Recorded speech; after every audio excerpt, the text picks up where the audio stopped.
Connecting NASA with beavers is going to be sound strange to a lot of people, but once we explain the whole process, what's going on here, I think it'll become clear. I think in a lot of ways this beaver idea is starting to catch on.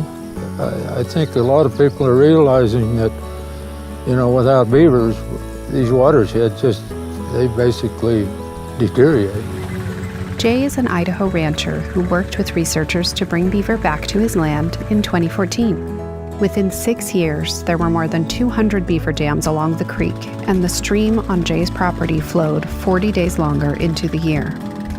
With European colonization and beaver trapping and the re-engineering of the landscape by humans, beavers were pretty much extirpated, especially from more populated areas. So we went from having a lot of beavers everywhere to just a few beavers in very remote places. A NASA-supported effort is adding remote sensing data to a suite of tools used to predict which streams can support beaver rewilding and monitor how water and vegetation change once beaver return.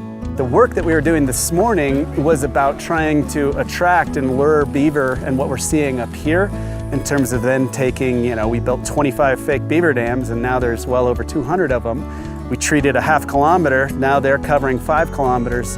And so what we're trying to do today is help people see that sort of progression, right? Like downstream, we're just throwing sticks in the stream.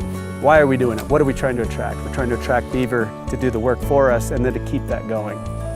To support beaver-based restoration efforts, the project is adding satellite data into tools that help conservationists and resource managers. The work that we're doing typically is kind of expensive. It takes a lot of time and money to go out there and monitor these stream restoration projects, but if we can find ways to use these freely available data in replicable ways, maybe we can monitor these projects in more efficient ways. For folks who are actually implementing beaver rewilding, they have to put a ton of resources into monitoring the effects of beaver rewilding. So they have to hike to remote places and they have to do that multiple times per year. And so a lot of times that monitoring is not even really happening because it's just too labor and time intensive. So we can help agencies understand what's going on in the landscape and the impacts of the beaver rewilding because we're basically monitoring using this freely available satellite imagery. How can we see changes on the landscape? And the satellite imagery can help us monitor those changes. So you can see what it looked like before you brought the beavers in, and then over time you look at the satellite imagery later on how things have changed, and you can actually measure that change using the satellite imagery.